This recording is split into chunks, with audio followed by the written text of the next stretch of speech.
into this tournament, because I might have put her higher on my predictions. I don't know if I would have put her in second or maybe even third, but I would not have expected this thus far from her after she said she felt mediocre going into this tournament, because what she's doing right now is anything but that. Yeah, this is, I mean, a guaranteed top 3 finish on the World Championship stage for either of these players is far from mediocre. But here we go, game number 1, Goddess versus Dummy. Sword versus sword to start it off. Now, if I am Dummy, I am so scared of those soft platforms, because anytime that Dummy is aerial, Goddess is going to have perfect nair opportunity, perfect recovery opportunity. If Dummy wants to land on those soft platforms, that is not going to be a safe place if Goddess plays her cards right. Absolutely, not even just the nairs and recoveries, but both of the neutral sigs on Jae-Yun can be so devastating, and it's really hard to avoid those when you've got that soft platform between you, because usually your safe option is to go for like a weapon toss down. Meanwhile, Dummy, playing that lower position, does get underneath Goddess for a nice setup, almost gets that knockout with that recovery. Ooh, she has already found multiple strings on the Greatsword so far, so she's put into really good work. Misses the neutral light after that. That would have been big. That would have been a big finisher there. We'll see if she's able to clean this up quickly. Go ahead. I really like that recovery she did off stage. When you go off stage, Greatsword can't go into its standard chaining of, opener, bridge, closer. So you have to go for something different. She's going to go for the standard for the knockout here with that downlight recovery. But I love that immediate adaptation for the off stage. And she's able to continue to have this Greatsword in her hand as this goes on. Dummy does have Katars in the hand. Gonna be tough to maybe find a knockout option. We haven't seen Dummy hit too many recoveries. That side air was basically on the stage. There's a D-Light recovery. The sword comes in just in time, as they're both going to pick up a KO with the regular sword D-Light recovery into this game. Dummy swapping back over to the Katars. Had the choice between the two weapons. One wasn't more damaged than the other, so Dummy didn't have to worry about disarming or anything, but it seems like Katars are the damage weapon, and if there's a sword available to KO, that's what Dummy wants. Yeah, I feel like we're going to see similar stories on both sides as far as weapons go. Using that alt weapon for the damage and then sword for the knockouts. Goddess actually getting some fantastic damage build on this sword. Looking good. Pocket sand opportunity, but opts for the down signature instead. You don't see that too often from the Jae-Yuns. Maybe she expected Dummy to expect the pocket sand, so then Dummy would, based off of that timing, go up early, and then meanwhile Goddess steps back, and while Dummy is right there to punish the pocket sand, comes the forward jab of that signature from Goddess. But it didn't line up that way. Nice dares. Dummy gonna pull a lead here. GC Insig, there's the down air. Dummy gets the interrupt and the stock. That one whiff cost Goddess the stock, missing that Sair, put her in terrible position. She's still fighting for this stock.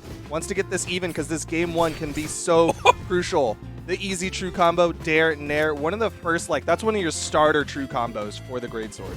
Yeah, she's not going to struggle to find that KO for too long, and we are at a dead even game here. About 3 minutes into it so far in game 1.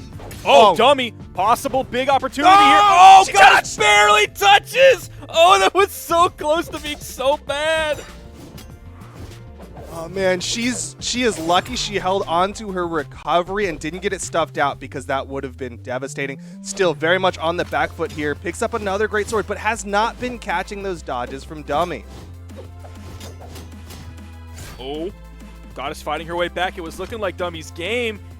Dummy did find a D-Sig. We'll see if he can find another one of those. Sidelight goes for the jump side air. Goddess is too far away from it. Out comes the recovery. A recovery from Goddess as well. Oh, spot dodges the neutral. Hits the D-Light recovery. Not enough. Jae-Yun is just a little too thick for that to kill yet.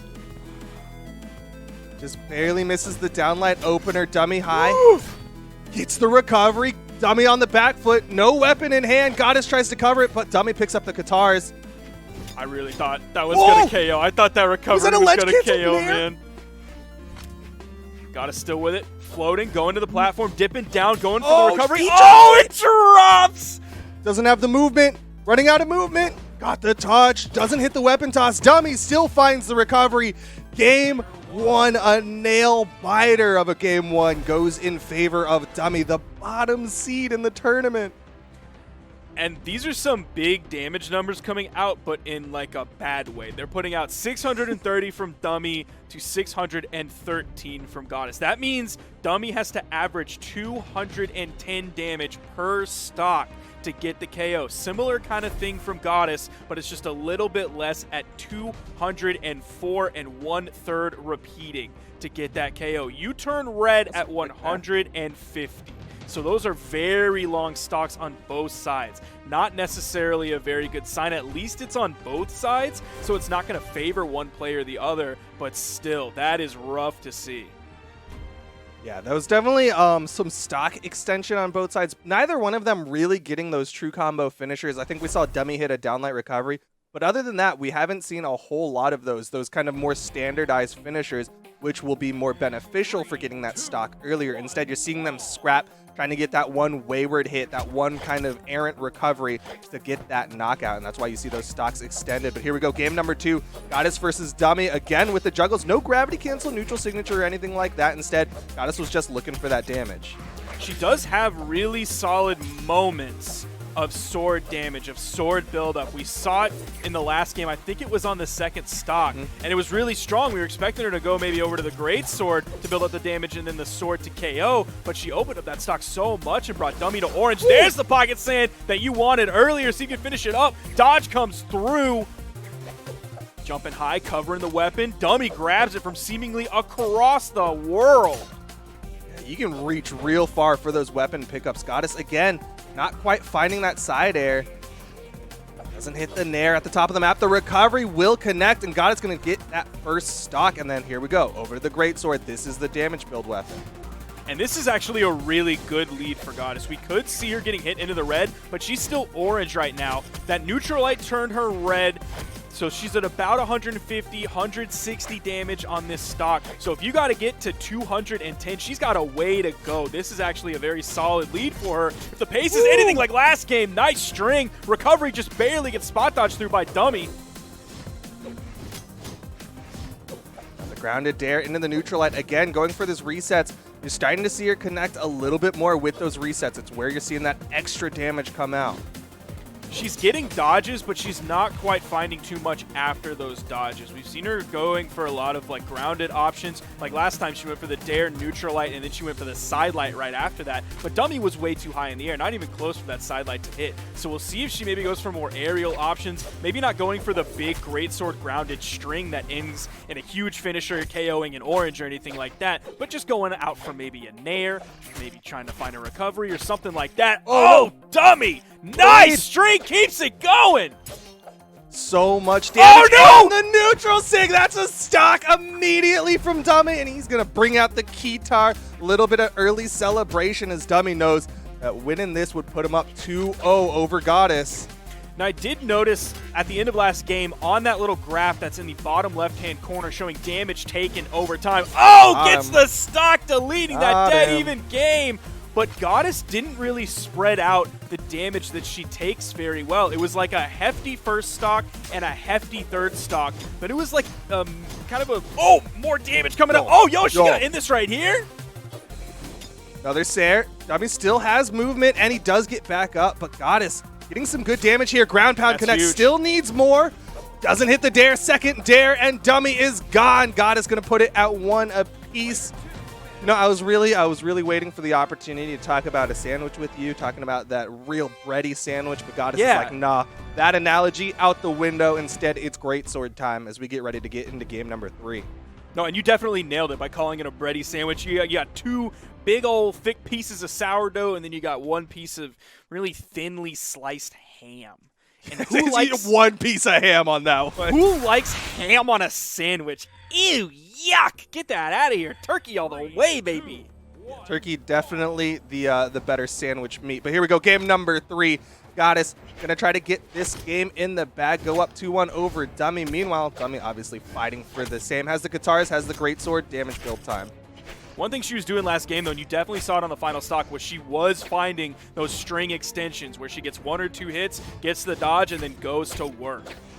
At the same time, so was Dummy. You saw it on that Qatar-heavy stock where he ended up finishing it off with that neutral signature. Both of them are starting to find those reads with their read-heavy weapons. Without a weapon here, there is a spawn. It's all the way on the right side of the stage. Weapon toss going to do a little bit more damage. Side air turns Goddess red. Oh, the GC neutral light. Oh, Dummy backed off. No weapon toss or nothing. That hurts Didn't to keep track. see. Dummy could have thrown the weapon at least, right? Even Yeah, if Goddess the was safe dead option. to rights, you throw the weapon because there was a spawn on the other side of the stage. If the weapon toss turns into absolutely nothing, it doesn't matter. Yeah, I mean, Dummy had that whole stock. He still ended up getting it, so not the worst situation there. But man, Goddess able to fight back. Coming in here, has the great sword again, trying to build this damage up onto Dummy, but it looks like Dummy's really figuring out how to play this neutral against Goddess's great sword. Dummy had a solid lead here. Nice 4-piece, ending with the recovery. Still continuing it. Oh, and grabs the recovery as Dummy tries to move through over towards the stage.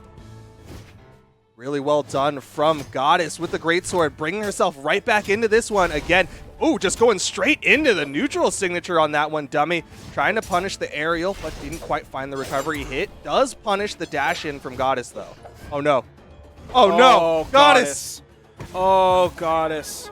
She starts to bring it back after that huge lead that Dummy has, and then she just throws that stock away. That is so rough to see, especially when Dummy is up right now in the set. Neutralite into the recovery, coming out from Dummy. So much damage being put out. Again, Dummy with the Katars. Ooh, almost caught the dodge down with that Neutralite read. Dummy, again, doing a really good job of getting these read setups on the Goddess. Just building up the damage. Gonna have to find a KO soon. Almost went in. Oh, neutral signature, one of the rare ones that we've seen so far from Goddess. Just goes for around now. Bro, I don't know what that one was. Oh, no, Dummy! Just like that, 3 O's. Dummy made it into this 2-1, 2-1, 2-1, 2-1, 2-1. 2-1, 2-1. Okay. 2-1, 2-1, 2-1. Goddess won the last one. Overlay lied then. That's Overlay's fault. I'm going to call it out. 2-1, 2-1. Still more games to go. Of course, we know Australia loves to go into those best of fives. We're not seeing the swap come out from Goddess, though. Goddess did, again, in that winner's bracket, in that winner's semifinal, make the swap over to the Asuri, but clearly not feeling as confident against Dummy's Asuri here. So we'll be sticking with that Jae-Yun, and I'm not sure how to feel about this. I agree. I'm definitely not sure. Yeah. I don't know one decision one way or the other. They're both actually level 32. That's interesting. Level 32 Asuri and the level 32 Jae-Yun. Bannock coming out. This Jae-Yun, it's interesting. She is starting to find more of those reads, but at the same time, you're seeing Dummy find better dodges out, just finding more punishes, on top of finding his own reads on those Katars, recognizing how she likes to react out of the neutral light, out of the downlight. And so Dummy is adapting on both the offense and the defense, whereas Goddess is really only adapting on that offense side as far as the last game went. Here we go, game number 4. Dummy 1 game away from taking it out and earning a guaranteed top 2 finish in the World Championship for Australia.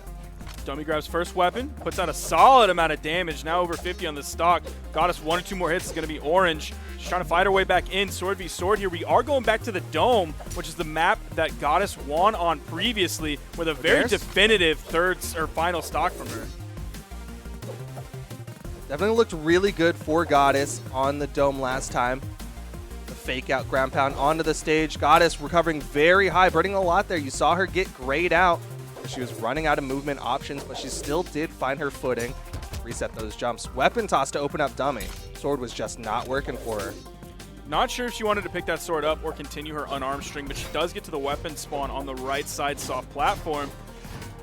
She continues to do that even after the dodge. Dummy was all the way on the other side of her. Doesn't find any more hits on it. It's a little bit of a punish here. Dummy hits the side air. Goddess in the red.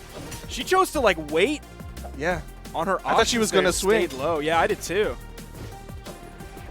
Thought she was going to fight for the wall. Instead, she ended up getting back past it again, trying to go for these sidelight openers. Dummy playing really high around it, gets inside with the gravity canceled downlight into the recovery. Dummy looking so good against Goddess.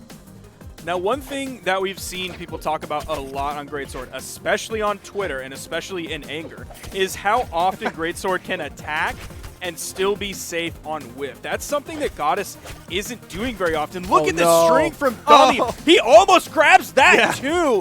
Dummy is the one who is overwhelming here. Goddess's Greatsword just really isn't overwhelming Dummy. We aren't seeing a lot of attacks. We aren't seeing a lot of whiffs turning into Dummy whiffing a punish and then Goddess throwing out an attack to counter that. Just all the things that people talk about Greatsword being good. Oh man, that was great. Just Goddess doesn't seem to have it consistently all the time. Oh. Yeah, she's definitely not, like you said, having that consistency with her greatsword. Does find that recovery. You can skim into the wall to get up right when you get that line of sight, but she is so hurt. You can look at her health bar in the top right. She is so red. Dummy doesn't even want the weapon, wants a sword for that potential knockout. Like you saw it once during the last stock. Oh, D-Light recovery not going to KO off the top. Dummy looking to juggle, goes for the GC D-Light. There was no punish coming out from Goddess whatsoever. He just goes in and like raw recoveries Goddess. It seems like she's trying not to lose rather than to win. She's not playing very confidently. You saw it earlier. Dummy was just like overspacing everything Goddess was throwing out and then did like a dash jump in to get in for the D-Light into the recovery on like the second or first stock. I can't remember which one, but still, it's like Dummy is controlling the pace of the game. Yeah, it definitely feels like nerves are starting to get into Goddess. You see her swinging a lot more. Definitely like a level of like panic. I need to put a hitbox out, and that's where Dummy is punishing, right? Baited out, did a downlight, and then immediate jump gravity cancel downlight to punish Goddess, trying to punish him for that second stock. You're seeing kind of similar stuff come out, but Goddess, if she can hit this recovery, could get the stock. Can't hit the neutral signature, wants to get this final stock, wants to take this to game number 5, hits a dare, but still on the back foot. That was a good punish there. Just kind of scrunching up, trying to get as close to the wall as you possibly could, feeling the rush of air past you, and then being able to punish with the down air. Good punish from Goddess. Disarmed. She's taking so much damage, though. Oh, she barely grabs that one in time. Watch out.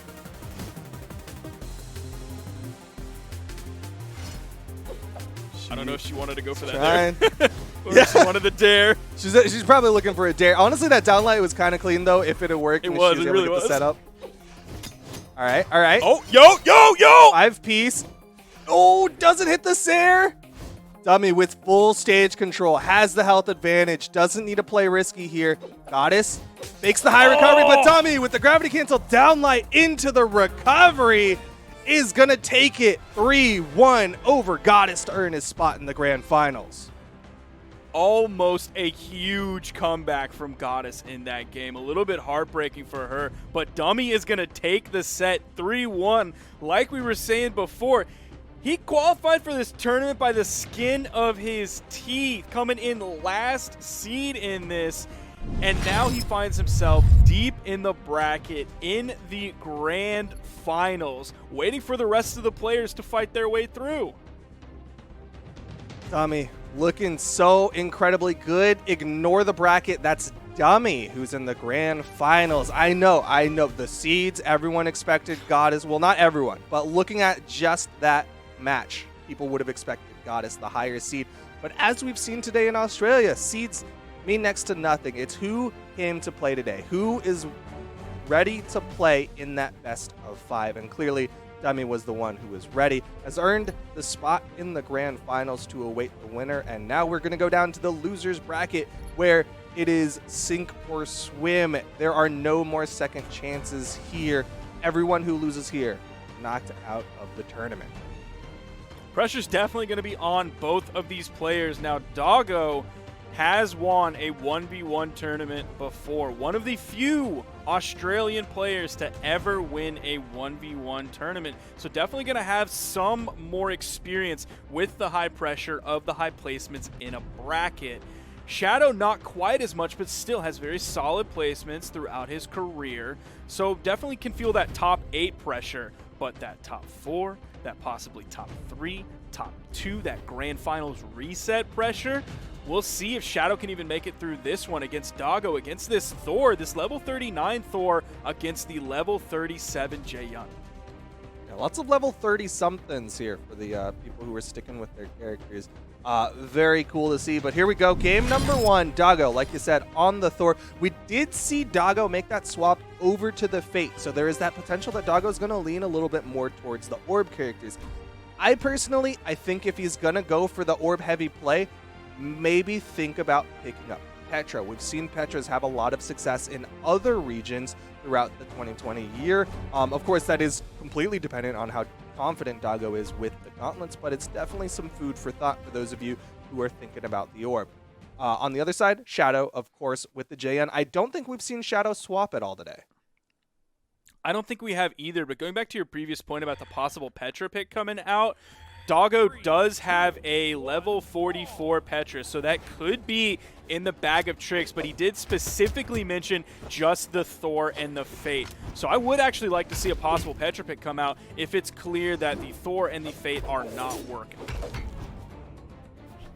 Well, so far, Thor looking pretty clean, getting some good damage built up. Ooh, recovery did get stuffed out. Has to fight for the wall. So many ground pounds, but Shadow backs off, knows the threat of that recovery. Side sig, and he's gone! This is so good! The force of that so early is crazy, and he picked it up all the way over there. Doggo making the best of a kind of a rough start. It wasn't damning by any means, like he wasn't in the red, he wasn't close to death at any moment, but still, a little bit of a rocky start turned into something big for Doggo.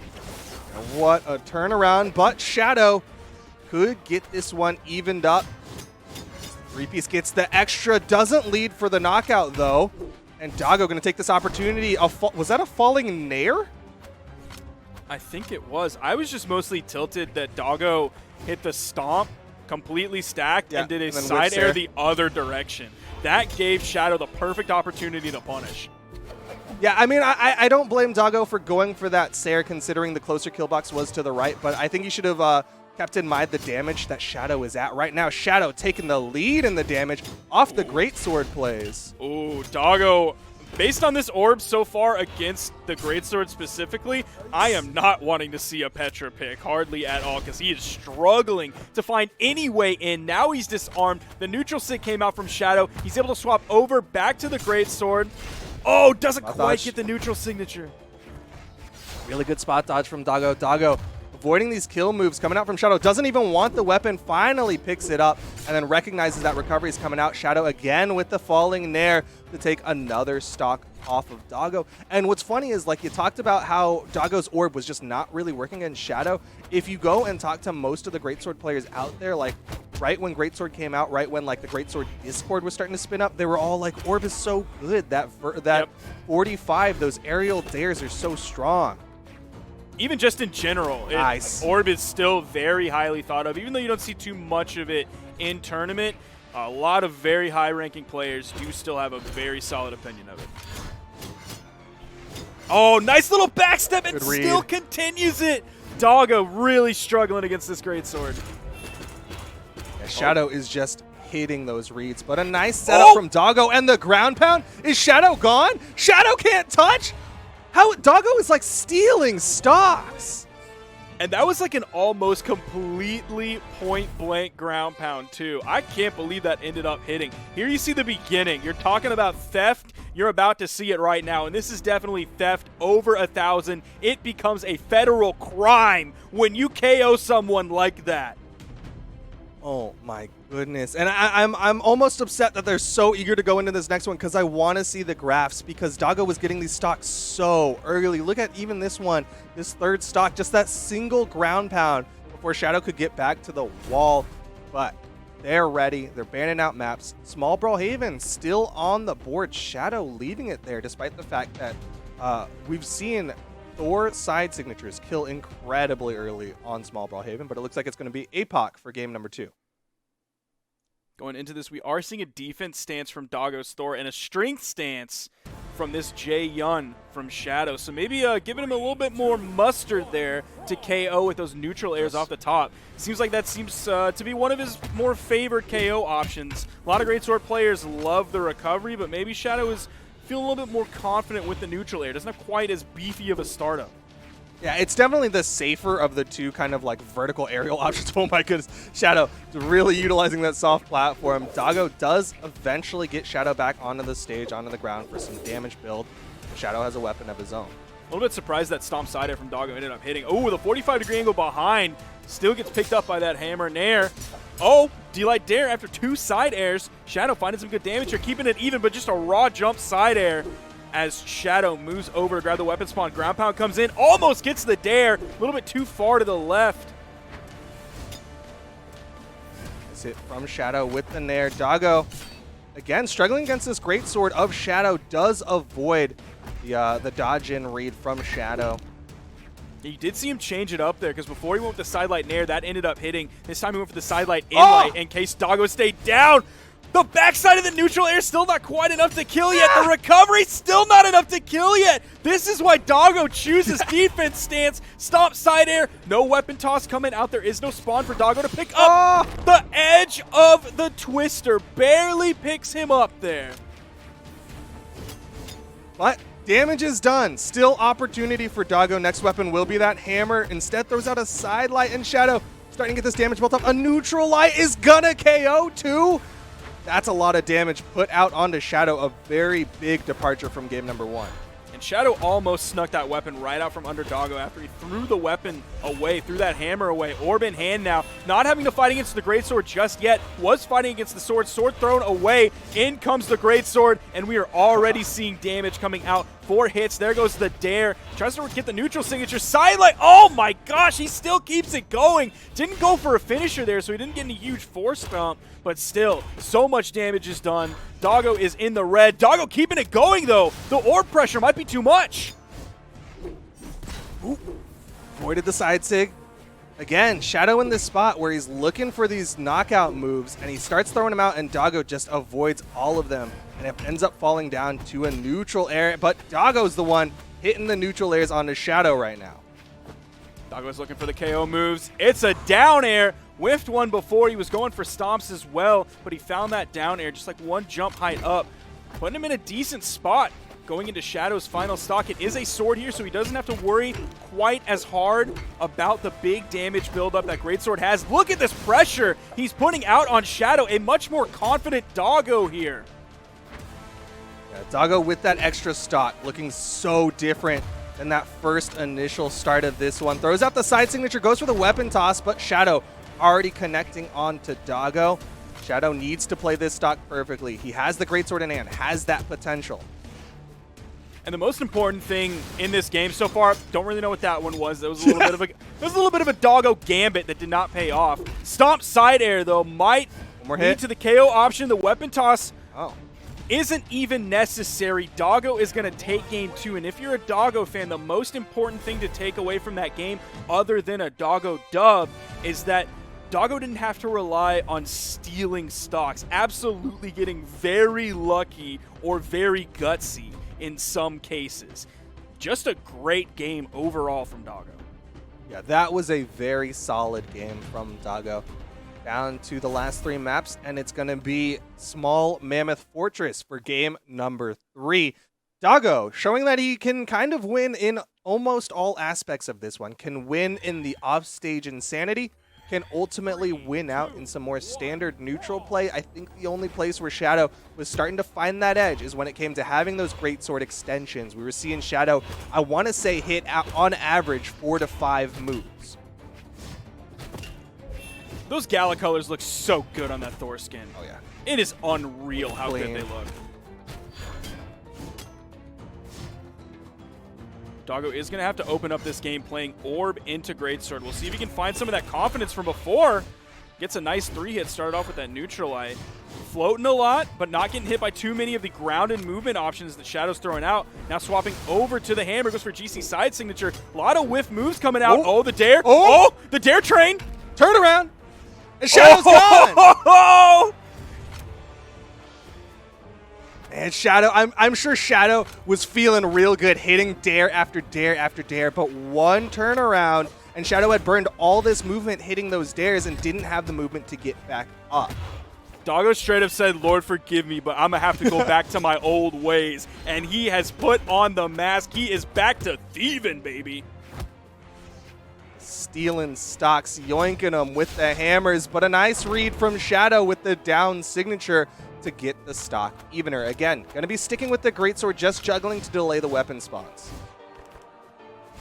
Neutralites just a little bit in the wrong direction. There is a spawn coming in. Finds a hammer very quickly. Oh, 4-piece. Started off with that Dare Neutralite. Stomp right over the corner. Shadow was a little bit too low. Just 1 piece there. Oh, no punish off for that side sig. Had too much movement going to the right side. Shadow wasn't close enough to immediately punish. Doggo gets a very deep grounded down air onto Shadow. Again, going to be sticking with this hammer for the knockout potential, but Shadow's unarmed starting to pop off a little bit. Oh, yo, Doggo ran as far away and as fast as he could. Shadow started chasing after him, didn't immediately go for any options after he got the hit, and he got hit with a hammer. Side air and his stock was done. Doggo with a massive lead here, already up 2 games in this set. Doggo in a very good spot, goes for the D-Light Dare, doesn't even attempt the recovery afterwards because he knows it hit too far to the edge of the cone, wouldn't be able to hit. Doggo is just piecing up Shadow, just taking the damage off of Shadow, just getting these stocks from Shadow, yoinking everything, hits the down signature. Shadow running out of options here, and Doggo going deep, wants to hit a ground pound. Or, sorry, wanted to hit a recovery. Oh, the ground pound. Spot dodge came out from Doggo. The Nair finds priority, gets through that, and punishes. Doggo's punish game against Greatsword was so much better that game. You would see Shadow throw out 1 move, maybe another move, and Doggo wouldn't immediately punish because he knew a follow-up move was coming out from Shadow. That one would come out, and then Doggo would punish, and he got it so many times. The name of that game, other than the stock stealing, was the punish game from Doggo on Greatsword. So many reversal situations from Doggo. You're seeing here every single time Shadow starts to feel comfortable, starts to feel eager, is when Doggo's like, all right, now's my opportunity to steal a stock. Got that recovery when Shadow was hitting dares, got that turnaround side air when Shadow started chasing down with the grounded kit from the Greatsword, and then got the side signature when Shadow started feeling comfortable enough to throw out a wild side signature. Doggo was just beaten down Shadow in all these different aspects. And now, if I'm Goddess and I'm sitting there having been playing Jae-Yun for the bulk of the day, I'm a little concerned. Yeah, if I'm Goddess, I'm shaking in my boots right now. I am very worried. Now, Goddess is going to also have a very strong PR just right behind Doggo, so she's going to be 1 space above Shadow in PR because Shadow is PR 4. But man, I would be so scared watching that if I was Goddess, because you see she's coming right in with the Jae-Yun pick. Could see the Asuri swap very quickly if it starts to look like the end of the last set. Yeah, I think we'll see what happens. I mean, there's a very real potential that they end up going to the picks that you're seeing on the screen right now. Like we said, Doggo has that pocket Petra, Goddess has the pocket Asuri that we have already seen come out today. But for now, they're starting it off with the Thor and the Jae-Yun for game number 1. Really thinking hard about these stage bannings. A couple bans are coming out so far. Small Brawlhaven gone, Small Enigma gone. Thank the heavens. Nothing else just yet. It's so interesting that Doggo doesn't want a Small Brawlhaven. Like, I guess it technically defeats the purpose of having all that defense on a Thor because you're going to just start getting knocked out like anyone else, but I mean, that Thor side sig is super good on Small Brawlhaven. We saw a Thor KO on Small Brawlhaven in orange, and it wasn't even like it was goofy and far off stage. It was like on stage and brought kind of near the corner and still got the KO in orange. That's super interesting. Like, every single time that's been on the board, Doggo has not been picking that map. Instead, he's opted for other kind of flat maps, right? He went for Small Mammoth, Apocalypse. I'm blanking on what game one. Oh, Crystal Temple? Is that right? But either way, he wants, like, less platforms and generally just a standard small map. Actually, no. There's no theming behind what he's banning right now. Yeah, because now he has Small Great Hall Dome, Crystal Temple, and Small Mammoth. It's going to be between. We're going to Small Mammoth. Strength Stance also coming out from Goddess, just like Shadow was using in the previous set. Seems to be the pick for the Jae-Yuns again. If you don't know what to do stance-wise, obviously base stance is fine, but taking out a Dex is generally a no-harm pick. But here we go, game number 1, Doggo versus Goddess.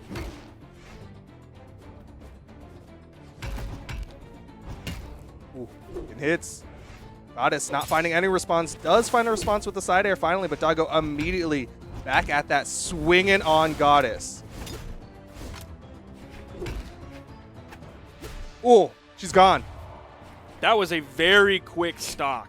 30 seconds for Doggo to immediately get the lead here in game 1. Yeah, I mean, that was just like clean play too. It was like Doggo just had Goddess, and every single time Goddess was like thinking about a response, she found a side air, and then Doggo was immediately swinging back at her. Weapon spawn is coming in. Does Gato want to swap over? Yes, she does. She picks it up and immediately starts swinging. Finding damage. Goes for the GCD light. Oh, no. Where? Ooh, doesn't have the recovery. Where was the great sword counterplay from earlier? Now Doggo has a second to breathe. Ooh. Oh, immediate wake up on that from Goddess. I mean, it's worth pointing out Goddess is playing a slightly different play style with Greatsword. You're seeing a lot more like whiff into a jump GC move come out from Goddess, but still doesn't have the movement to get back to the stage, as Doggo with the side air puts Goddess down to her final stock here in game number 1. We're going to get a 3 stock here from Doggo for the fans. For the players, fantasy? Yeah, for the players who put it in their fantasy. You know they want one. Oh, GC dealer recovery. Got him on the dodge through. Really good GC from Goddess to deny that 3 stock and upset fantasy brackets even more. Doggo's able to grab that weapon spawn pretty quickly, which is going to be a great sign. Doggo continuing with this massive lead here. Oh, goes for the signature, getting maybe a little bit more confident, but that one might have been a little bit reckless. In like every game, Doggo has had one really goofy signature. I mean, it's not a Doggo game if he doesn't throw out one kind of wonky signature, and that can be really beneficial because your opponent likely is expecting a lot more standard play like that recovery. And the dare just in case, just in case. Had to hit the down air. Doggo's got to be feeling good after that one. Yeah. Coming out in game 1, going J-Yun into a J-Yun, not even worried. Oh, we're seeing the Zariel switch from Goddess, but look at these replays coming out. Stomp side air has Goddess in the orange. Another side air gets the KO in orange. Now we're going to see the end of the game. There's the recovery. Weapon toss goes down. Nice dare coming out from Doggo to clean that one up, and you saw the GC side signature as the celebration right above the middle of the stage. I gotta point out, this is looking similar to what happened in the grand finals of Low Tier City, where Doggo and Goddess fought. And the person who ultimately won after going into the loser's bracket was Doggo, getting that reset on Goddess and then winning 3-1 in the grand finals. And this is just Doggo being confident against Goddess, but Goddess's bow is coming alive. Yeah, we've seen strong openings from both players. We saw Doggo immediately get momentum his way, but then it was Goddess's turn, and then it was Doggo's turn, and it might be Goddess's turn again here, avoiding a lot of attacks. There's the side air. The weapon toss goes out. Doggo dodges through it. It was a very quick weapon toss, too, so good reflexes from Doggo. Might see a lot of signatures coming out from Goddess on this Zariel. A lot of Zariel players love to throw out those signatures. I get caught by him all the time in ranked, but I also get caught by a stomp side air from Doggo. Right now, Goddess is getting caught, but over to the bow, just barely outspacing the side signature. Doggo with that movement. Dude, that one had me sweating. Yeah. Oh, that one's going to have Doggo sweating. That was only a save that just helped Doggo. That is so heartbreaking to miss. Like, of all the things in Brawlhalla to miss, that is such a rough thing to miss, because D-Light ground pound is so cool. Yeah.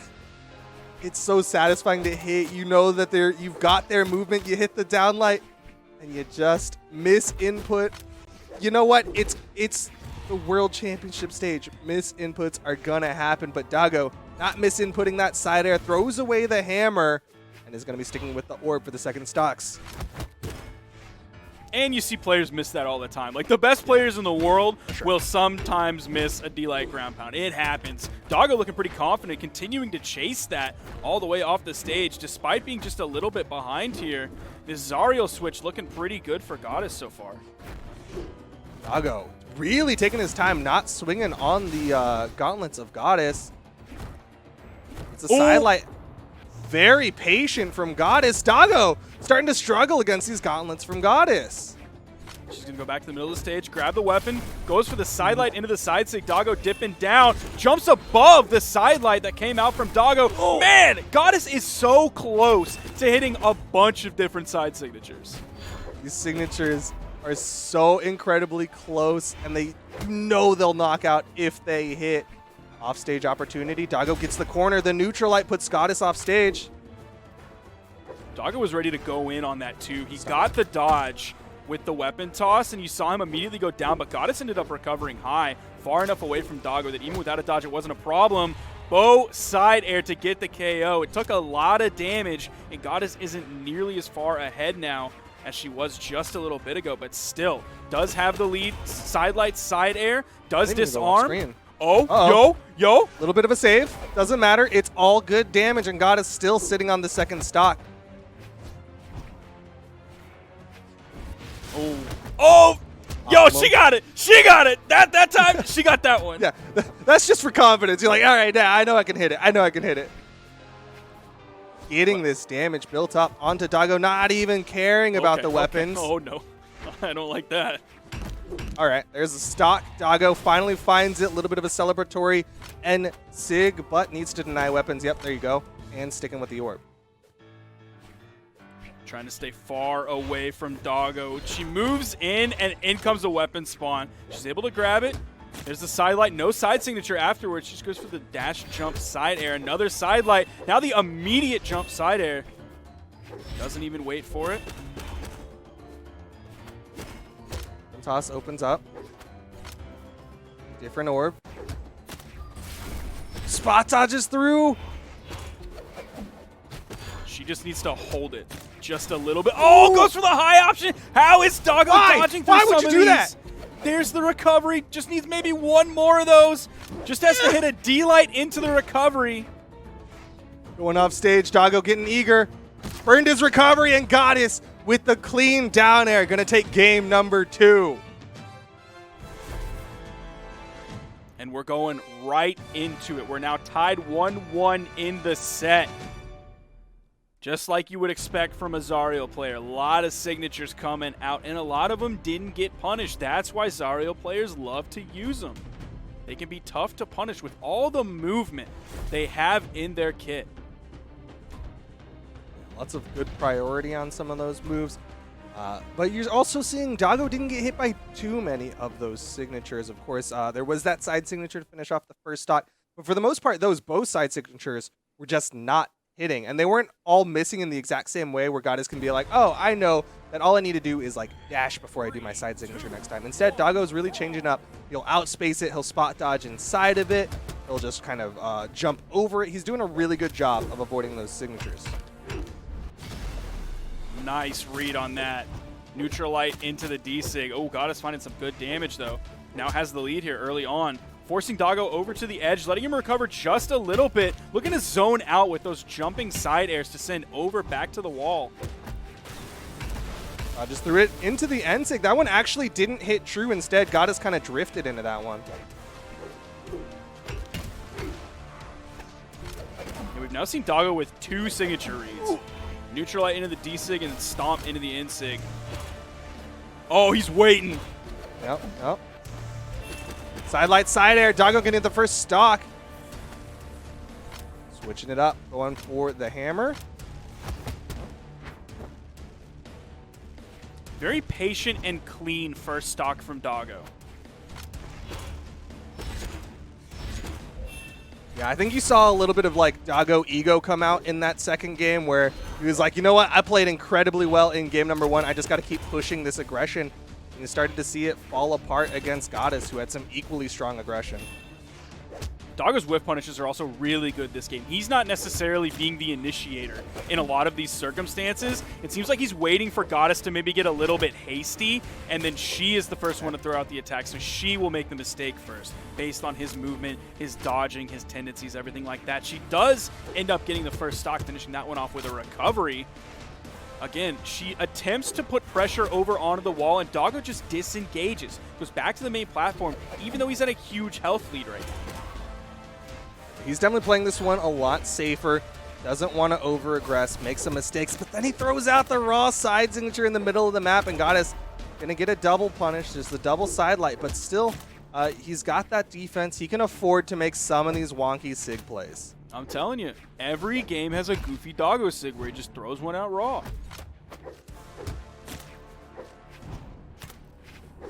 Oh, man, he almost picked up with that down air. That would have been like old hammer there. That would have picked up. Nice weapon toss. Very safe, clean, careful, hygienic, sterile even on He social distanced that guard. KO. He did. He really did.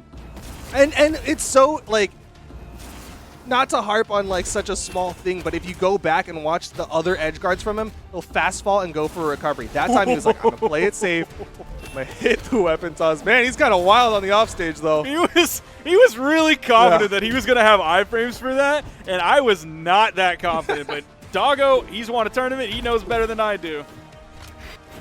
Wants to win another one, arguably the biggest one, the World Championship stage. Here in the losers bracket, Goddess trying to get this game advantage over Doggo. Stays low, avoids the neutral sig. What? I didn't expect that one coming out. Yeah. Did he fast fall for it? Yeah, he fast fell into a recovery instead of just going for a straight side air, which I think most orb players would do. Doggo is a wild one. This game is starting to wind down, but it is these gauntlets from Goddess. Gets hit by a side air. Oh, no way. Okay. No way Goddess gets back from this. Oh, got the dodge back in time! She burned one dodge for the end sig, but it doesn't even matter. Doggo with the scoop up. Takes game number 3. He's going to be here on set point. 1 game away from earning that spot in the grand finals. Guaranteed top 2 finish. I really didn't expect her to be able to stall that out as long as she did over on the edge with nothing from Doggo. That was him continuing to play defensively, very carefully. Didn't even want to risk disarming himself because he was at such a lead. All it took was that pivot down air, reaching behind him, picking up, and going off the top. And he is not playing the Thor. He's playing the Fate into this Goddess Asuri. Yeah, it's definitely makes sense Goddess would make this swap here. This is set point. If Goddess loses this, she's knocked out, going home with the bronze medal. But if she wins the next 2 games in a row, guaranteed top 2 finish, going to get that rematch against Dummy. It's interesting that Doggo is going to make the swap over to the Fate to be like, hey, I see that you're on your comfort of the Asuri. I want to be more comfortable on my Fate. But here we go, game number 4 and Small Brawlhaven. Now, as someone with a level 63 Fate, I'm sure Doggo is very pumped for that meta dev Fate to come out. Going to be very happy to pick that one up. I'm sure he is going to be watching the World Championships every single weekend, but particularly next weekend when that meta dev Fate will be on the tracks. Some good Katars so far from Goddess. She is a little bit behind. Ooh. That quick neutral signature. Goes for the GC down signature. Still finds a hit after. This is the dare. Goddess hits a dare. Goes for the weapon toss into the unarmed dare. Might have burned too much movement, and that is going to be a stock for Doggo. She went for the Hail Mary, the big play by down airing away from the stage when she didn't have too many movement options left. So that's tough. And she's just getting juggled by Doggo's orb. Yeah, she went for the hard read, but didn't realize the book was in a different language. Ended up throwing that one away. But still, coming back into this one, could potentially get the stock, but it's Katars. It is hard to finish stocks with these Katars, and she's just taking damage. So one thing that could lead to this swap on victory from Doggo is Doggo wants to warm this one up for Dummy, because he did place Dummy previously. She is, oh my gosh, she just gets demolished. Doggo is running this game so far, but he played the Thor into Dummy's Asuri previously, so he might be wanting to warm this Fate up, or if he ends up going through Goddess here, going back up to the grand finals to face Dummy. Yeah, much like you, I think Doggo is looking to the future. Of course, Fate, that star speaker, she can see into the future with the help of the stars. And of course, Doggo just want to get ready for the grand finals because he is one stock away from doing it. Playing this edge guard, decides to back up a little bit of neutral on stage. There. I'm like, there. oh my Gone. gosh! Gone. Extra gone. Just in case. So for like the first half of that, I was expecting Doggo to mind gimp Goddess, and then all of a sudden Doggo started really putting the pressure on, actively hitting moves, just completely taking Goddess apart on the edge. That was a very hairy part that turned into the Hail Mary that gave Doggo the massive lead. There you see the side air. Here comes the GCD light. There it is. And we're going to be going to that final stock. Just the offstage from Doggo. And then he goes back in. That's one thing to point out about Doggo's play style is that he's like picking and choosing when he wants to go in. It's not like 100% aggression all the time. It's not 100% defense all the time. It's defense, but when he finds that opening, when he finds that weakness, he pushes the gas pedal and runs in. And that's why he's here in the grand finals, trying to get that salty reset, that salty run back against Dummy. It went to Game 5 the last time these two fought, and there's a very real possibility that it goes to Game 5 again. It's the reset. It goes to another Game 5. We're going to find out with everyone here as we get ready to get into game number 1. And just like you said, Doggo already starting it off with the Fate. We're moving into grand finals, ladies and gentlemen. In no more than 10 games, a champion for the world in Australia will be crowned. That is exciting. And it's again, I feel like it needs to be stressed because if you haven't been watching, if you haven't been following Australia, then you're like, okay, that's cool. These two guys, they seem like they're really good players. That makes a lot of sense. But the number 1 seed, the person who won every tournament except for one, got knocked out. Neither of these people, only one of them has won a tournament. The other one came in PR8, just barely getting the cutoff into this top 8. The other one coming in here, second seed, the favorite, is on the loser's side. Like, the story is insane. And here we are in the grand finals. Doggo versus Dummy. Dummy did kind of really shock the world. And we've mentioned it multiple times, but I think we could at least mention it a few more times, and Dummy still would not get the credit that he deserves for coming in last seed here, now in the grand finals. That's so big. This is huge for Dummy. Of course, going to be a nice boost to the PR going into 2021, regardless of how he plays here. But he wants that dub. He wants to be the world champion. Of course, coming in here on the winner's side. He's going to make the swap from the sword. You see him throw it away because he wants the Katars for that early damage build.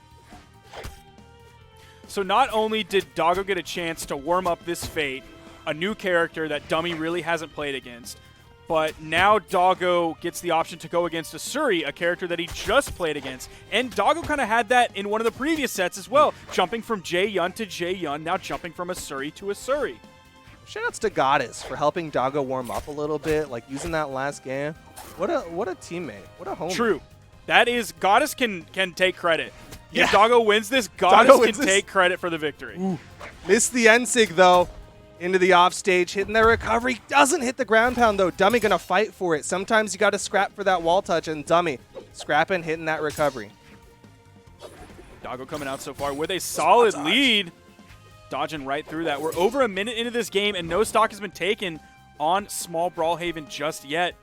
Doggo playing around the corner, gets the turnaround ground pound as Dummy was going just a little bit too high. Solid lead. Doggo's only about halfway through this stock, but it's halfway through this stock if we were on like maybe any other map, not necessarily small Brawlhaven. Yeah, a good sig read from Dummy, and that stock could be gone. Or just the dodge read with a double N light into the recovery, and the stock is even. Again, the double N lights from Dummy. He's just reading these dodge downs from the Australians. Now, we've already seen Dummy do something that I think Goddess might have struggled with. One of the other Asuri players was struggling with killing on the Katars. Honestly, it might have even been Dummy earlier, that Dummy was going over to the sword. But now already grabbing a Qatar KO with the multiple neutral light reads. Might be grabbing another one as well. That's 3 times. Dummy is just punishing Doggo. 3 times. Dummy has read the dodge down and got the neutral light. Dummy with the recovery. Dummy showing why they are here in the grand finals on the winner's side. He has been putting in the work, grinding in the after hours to try to take this world championship dub. Already starting off this final stock of Doggo strong. They're even on damage, but Dummy is a full stock ahead. Oh, man. Dummy is just stacked like right on top of Doggo, and it doesn't seem like Doggo knows how to initiate. All right, good follow-up, but Dummy going to go high, avoids that down air, so Doggo can't get the knockout. Finishing a spot dodge. Nair, not really a knockout option for the Scythe players out there. Almost got that dare through the dodge of Dummy. That would have been huge. That would have thrown Dummy far off stage. The spot dodge comes out. The neutral signature just a little bit longer there. Ends up taking Dummy off the top. Doggo not too far behind. Definitely not a massive mountain to climb. It's doable, especially if Doggo finds all this damage. That's good damage. Almost carrying Dummy. Okay. Oh, no. Doggo, you gotta chill. You gotta chill. Oh, it was looking so good, and then it looked real bad for Doggo. That was some fantastic nairs and sares, and then, of course, Doggo recognizing, you know what, I got to hit the ejection seat, running out of movement here, but then went back in. Dummy hit the hits that he needed to get the knockout and take game number 1. Doggo said, oopsie. in in-game chat after that. Very true. Doggo definitely did make an oopsie at the end of that game. Not going to stray away from this character pick, though. Believes that Fate was not the problem to losing last game.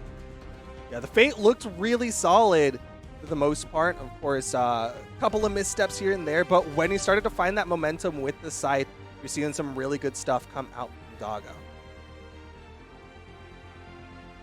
Single ban coming in, taking small Brawlhaven. Ooh, that might not even be the case yet. Ooh, Doggo might be changing characters here. No, just changing colors. Going over to Brown.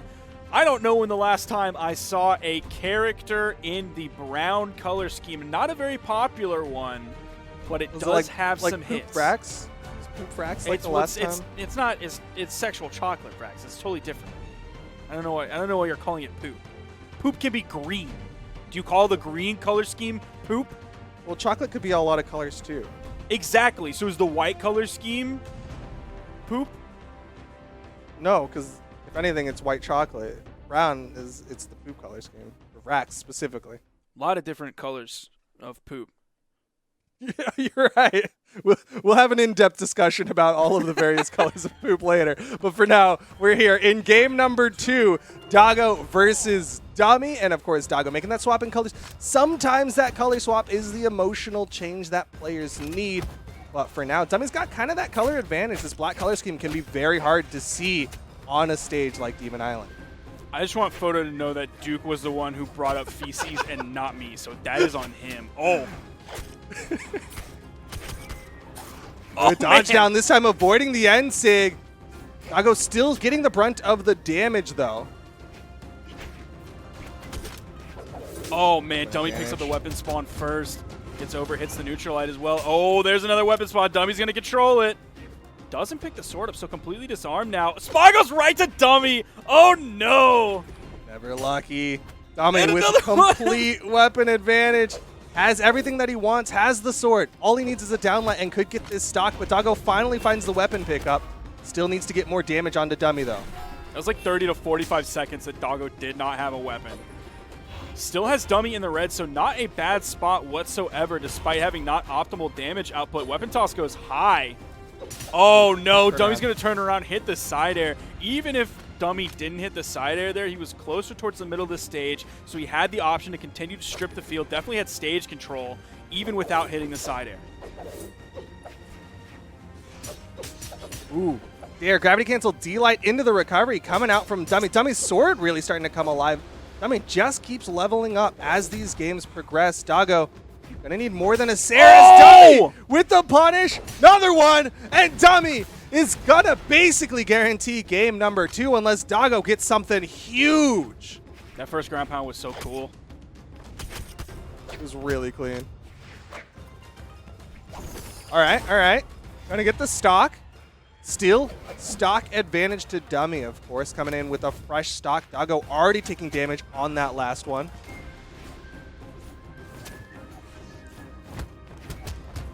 Some nice unarmed damage, grabs the weapon, wakes up immediately with a side signature. Doggo was able to put out some damage, but even though Dummy was unarmed, not too much. Now we're seeing that damage build looking a little bit better for Doggo. There's the side air. Dummy hits the neutral light. Goes forward, jumps, swaps over onto the guitars here. Doggo finding some damage, gets the recovery. Dang. That's going to be a KO. Doggo has the option to control weapons here, going to stick with the scythe. Dummy is immediately going to get a weapon spawn. The weapon spawn gods are on Dummy's side here. They want to see a quick end to this grand finals. Less RNG. Odin really helping out Dummy. Doggo not able to hit the Sares and Nairs like he did in the last one. Falling Dare. Oh, man. That could have been big. If Dummy didn't have the iframes to get through that recovery from Doggo, could have turned it around. Oh, Doggo. Just don't overextend. Don't get too confident with what you're doing. You are still behind. This is suddenly doable for Doggo, though. The reverse 3-0. Potential here for Doggo. Dummy still getting the wall touch. Doggo with the corner control. Don't get over eager. Starting to get antsy. You can see it in the movement. Backs up. Dummy gonna get the ground. Downlight puts Dummy off stage again. Throws away the side. Dummy with the stage control and weapon advantage. The neutral light. This is starting to look Dodges rough. Gets through the neutral light. Here comes the weapon spawn. Jumps over. Didn't have to use the dodge. Hits the side air. KOs. You see the cape taunt. You didn't get to see it all the way, but going to be repping Kanga Esports there. That's going to be the sponsor. Doggo feeling good after that victory. Just barely hits the side air. Just barely enough force to knock out Doggo. Skin of the teeth with the reverse 3-0 in game number 2.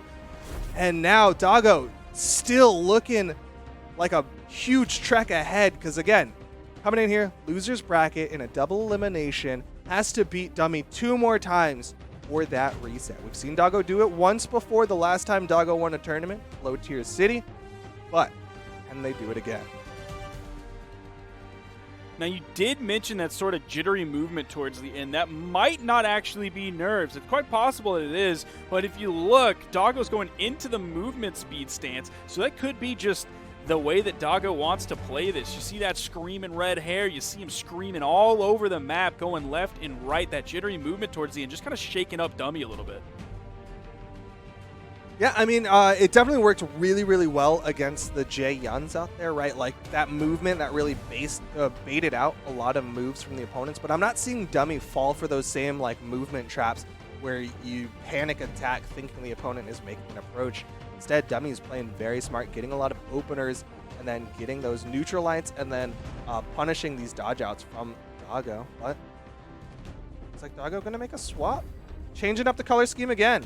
Just showing how much, how many colors, I guess, he has on the Fate. But these are all, like, base colors. They're not, like, event colors. Brown still, like, looked really good on that skin. The red hair was good. You got the red orb. You got the little, like, red potion on the side. It's going to be similar to that kind of setup, but with brown instead of black, and the red was a little bit brighter. But, yeah, I actually really liked the brown on that skin. Well, unfortunately for you, Doggo wants to change it up again. Maybe the black color scheme is what's needed to guarantee instead of having to fight for that reverse 3-0. But here we go. Game number 3. Again, Doggo on the bottom end has to win 2 games of the next 3 to get that reset. Starting off with a good damage build, though, just a little bit in the lead. Doggo's going to swap over to the scythe. Definitely the weapon that Doggo is playing stronger with. Oh, man. No way Doggo gets out of this. Oh, Dummy! What ground pound was that? We've seen such great ground pounds to finish up stocks when all the movement options have been gone. What was that one, though? He started it so high and so late.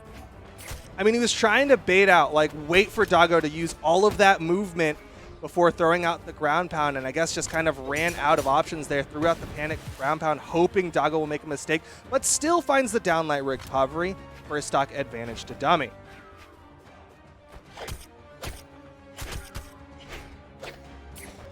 Weapon spawn that Dummy was just playing around. Doggo picks up the orb from it, almost picks up the neutral signature, but there's the big slap. Going for the double recovery. Spot dodging inside of Dummy. Still needs more damage on this stock of Dummy before we can look for any of the standard knockout tools.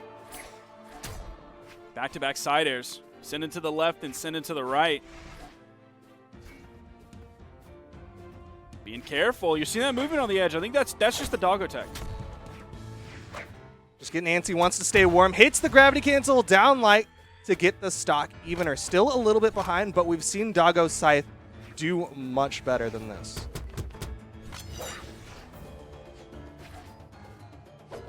Almost gets through that with a spot dodge. Had just too many active frames. There's another one.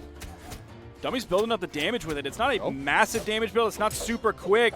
But if he keeps adding it up, still going to keep himself in the lead. There comes the recovery. Maybe wanting to juggle a little bit more. Goes for the sidelight. There's the D-light from Doggo to punish, but a down air. Dummy has been so good with the punishes like that. Yeah, every single time, it might be hyperbole, but every single time Doggo goes for those off stage, like going for a dare or a ground pound, Dummy with a quick jump dare, jump ground pound, and immediately shuts down what Doggo's doing. Doggo here in a rough spot. Almost a full stock behind. Dummy coming in with the guitars. Stacked side air misses. Immediate punish. Doggo has some edge options. Oh, that's the recovery. He's still touched. I can't believe. Celebratory stars for Doggo. Thanking the lucky stars. They survived that offstage engagement. But Doggo, again, still behind against Dummy here in game number 3.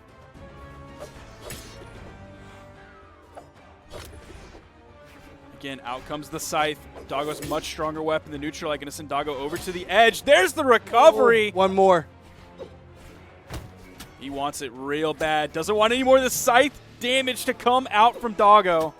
Ooh, has Dummy in the orange. Almost sends him over to the edge to continue the edge guard, but Dummy gets back onto the stage. It's off platform. Tripping up Doggo. It's the gravity cancel downlight recovery. And Dummy going to be one game away from being crowned the Australian World Champion. Dummy, who came in the bottom of it, PR'd 8, just barely earning that invite, could potentially win. We're seeing Doggo moving through the possible character choices. Actually, one of them impossible, as a Mako was hovered on for just a second. Dummy likely going to go in with the Asuri again. Will Doggo stick with the Fate or switch it back up? Bring the Thor. Was the Thor good enough? I mean, I guess technically the Thor is what got to game 5. Yeah, exactly. I almost want to say that what Doggo hinted at just a second ago is a good pick. I do like the scythes that Doggo has been bringing out. I also really respect the fact that basically everyone he's hovered on is like level 30 plus. Like he put in time on all these characters. But it's going to be the Spectre Knight. Just kidding. Please be the Knicks for the fans. It's going to be the Fate for game number 4. Doggo has to win the next 2 games to get a reset. Otherwise, Dummy, the bottom PR for this tournament, is going to be crowned the Australian champion. Doggo really going in with the Fate here. That is an interesting pick when it has shown to not really work here. Got it once. It was with the brown color scheme. So going to swap back over to the brown color scheme. This is a tough spot for Doggo to be in. Doggo, one of the only other Australian players to ever win a tournament, finds himself here in grand finals, but on the back foot. Doesn't have to worry about Kyler Alice, but now has to worry about Dummy. Dummy, who I would imagine not too many Australians we're expecting to be here in the grand finals. He's looking so incredibly strong. Again, back-to-back with the neutral lights, already getting this damage built up. And Doggo, on the less comfortable weapon here with that orb, we've been seeing Doggo put in a lot of work with the Scythe against Dummy, but we have seen him put in work with the orb in some previous sets.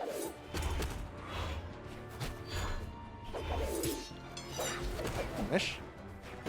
Oh. Dummy's sword damage output. Oh, no!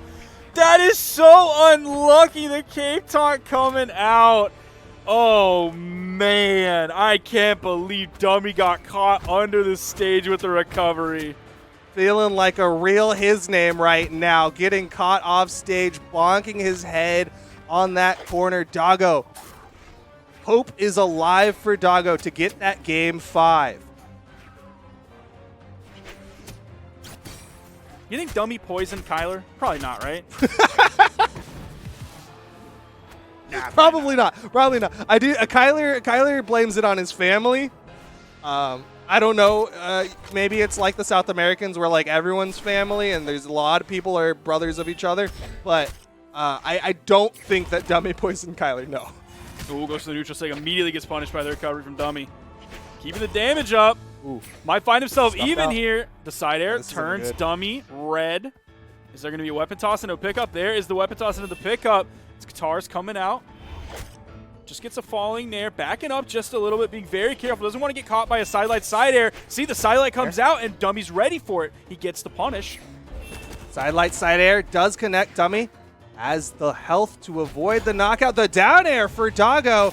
And suddenly the orb looking very good for Doggo. One stock left for Doggo to get that game number 5.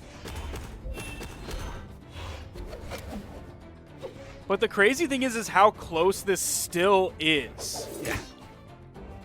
After that huge mistake from Dummy that got him caught out, stuck under the stage, basically throwing his own stock, and there's still like, Dummy is a D-Light recovery behind Doggo right now. There it is. It is the D-Light recovery. And like you said, basically even here. This is so doable for Dummy. He's one stock away from being crowned the world champion in Australia. Has the weapon advantage. All these weapon spawns in his favor. Dummy's damage build looking good. Could be evening this up very soon. Might deny the reset here. The neutral air comes out from Doggo. Going to back up. Throws out the side signature. Doesn't immediately get punished. Neutral signature. Charge that one up enough to get the tree of stars. Oh, this is so close. This is so close. Doggo throwing out these unarmed dares on the edge. Just goes right into the neutral light. Dummy throws out another one. He's hit so many back-to-back neutral lights. Doesn't find one there. Side air. Is the weapon toss going to come out? He missed the dare. The recovery connects.